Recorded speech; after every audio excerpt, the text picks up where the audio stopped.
Kroll! Kroll! Kroll! You know, that scene actually reminds me of another movie. I can't put my finger on which one.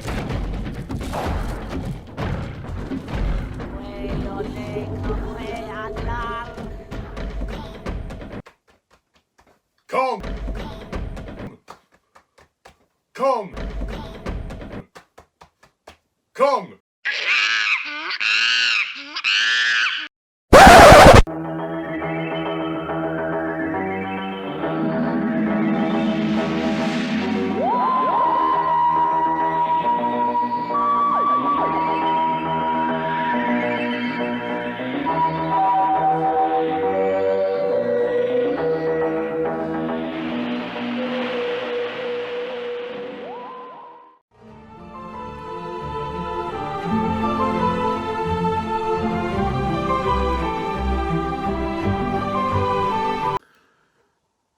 Hello Whovians and welcome to my latest Doctor Who review, where today I review The Power of Kroll! Kroll! The fifth serial in season 16 of Doctor Who. And the plot of this particular story is as follows. The Fourth Doctor and Romana arrive on the marsh moon of Delta Magna in search of the fifth segment of the key to time. They are caught in the conflict between the native Swampies, yes, that is their name, and the crew of a chemical refinery.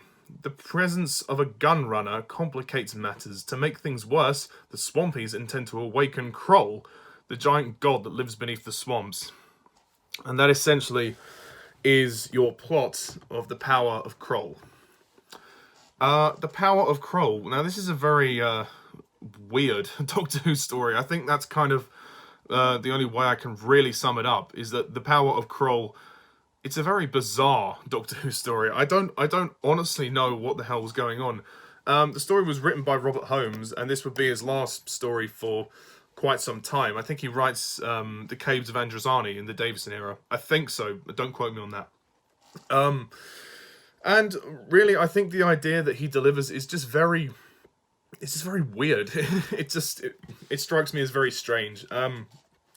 Basically, the higher-ups in the creative team said that they wanted the sort of biggest monster that you could conceive. And what we get for Kroll is like a massive squid. Essentially, it's a big load of calamari gratuitously chucked on the screen. You could call it that. But, you know, in my personal opinion, this story isn't very good. I mean, it's just such a weird story. Like, you've got these people that work in the refinery, and they want to build, like, another 10 refineries over this swamp because there's this methane substance that they need for something. And then, you know, it's a conflict between them and these green people that live in the swamp. I mean, what? The story to me is just random. It doesn't make any sense. Like, why are they doing this? And then they're awakening this god known as Kroll, who's this massive squid monster. And to me, the plot doesn't make a lick of sense. It doesn't make any sense to me. And I just don't get this story. I don't get it. I mean, it's just a very poorly written story. It's a very messy story. It's a very bizarre story. It makes no sense. It's just weird. That's the best way to describe it. The actual green people, the Swampies, I think look absolutely ridiculous. I mean, they're painted green, basically. They're just green people, green natives, and you know, they don't look at all good. It just looks really jarring, to be honest. I would have rather you just not painted them green, just had them as normal people living in the swamp. It just doesn't make a lot of sense. I know this is meant to be an alien planet, but still, it looks really awful to me. And it just looks silly. It just looks really silly. And I mentioned in my sketch, obviously, there's a scene where they are worshipping Kroll, and they actually have Romana tied up to be sacrificed to Kroll. Reminded me a lot of the film King Kong, and by which version? Well, both. I mean, both the 1993 and the 2005 King Kong. It reminded me of that. I know that There was another King Kong movie, but I haven't seen that one. And to me, it just made no sense. Like, why all of a sudden do they need to sacrifice someone to Kroll just because they worship him? Like, and I just don't think the whole kind of ritual sort of native aspect of the plot works with this whole, getting the methane or whatever with the chemical refinery people. It just feels like two different ideas meshed together, and it just doesn't work for me.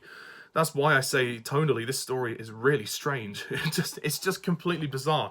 And randomly, the fifth segment of the Key to Time is within Kroll. What? Like, where does that come from?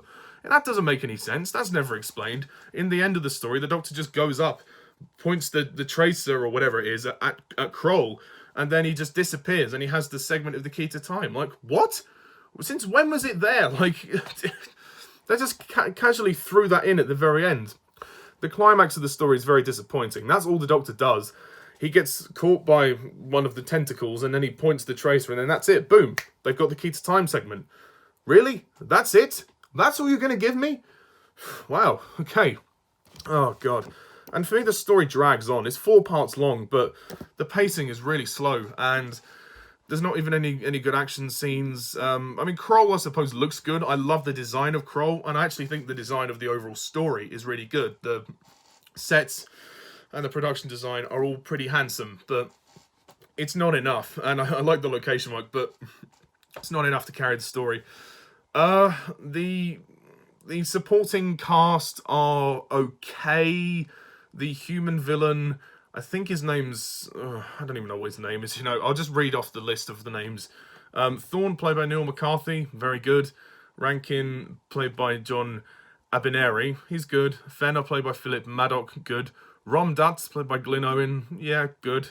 Varlick, played by Carl Rigg. Scott, played by Frank Jarvis. And actually, John Leeson is in the story. Not as K9, but John Leeson has a supporting role as the character of Dugeen, who... he can see what the other guy is doing, and he tries to defy him, and he ends up getting killed, unfortunately, which is a shame. But it's nice to see John Leeson in a live-action role for a change, and not doing K9. I mean, K9 is missed in the story, but really, what could K9 have done in the story in the swamp? It wouldn't have been practical for K9 to be running around in a swamp, so I'm not disappointed that K9 isn't really in the story that much.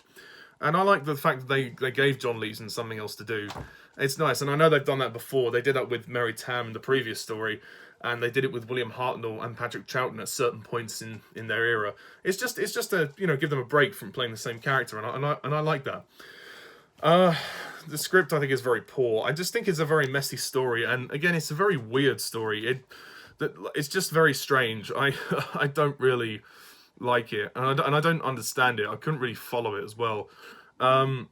Mary Tamm is great in the story as Romana. I think she's very good, and of course Tom Baker is on fine form as the Doctor. But really, this story is nothing special. It's really disappointing. It's not like a flat out disaster, but it just really has nothing going for it. I think the whole concept is ridiculous, and I think Robert Holmes should have really rewritten the script or restructured the script, because I just think these two ideas of the refinery and the swamp, they do not go well together. And the makeup for the Swampies is ridiculous. And the name, the Swampies, is ridiculous. I'm sorry. You couldn't have thought of a better name? You couldn't have thought of a better name? Well, no. Apparently not. The Swampies. There's such an obvious name, such a stupid name. And the direction by Norman Stewart is also pretty bad. It just seems to be a story that never really comes together. It's just falling apart from beginning to end, and that's a real shame for me. That's a real shame for me. It's a real disappointment, to be honest, and without question, probably the weakest story in the season so far. Oh, spoiler for the ranking. But yeah, I'm not ashamed to say that. So I'm gonna give this story 4 out of 10.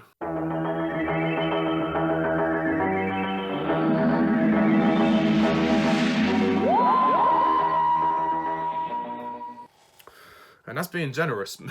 Like I said, I do like the sets and some of the production design and the spectacle, and I do like Kroll. I think Kroll looks fantastic, but it was just there for spectacle. Like they They just wanted it there for spectacle, and it does feel quite gratuitous how big he actually is. I know he's meant to be godlike and stuff, so I can see why, but it's, you know, I think it's just they went a bit mad with that, but whatever. If you like this story, then fine. I'd love to know in the comments down below. I just don't.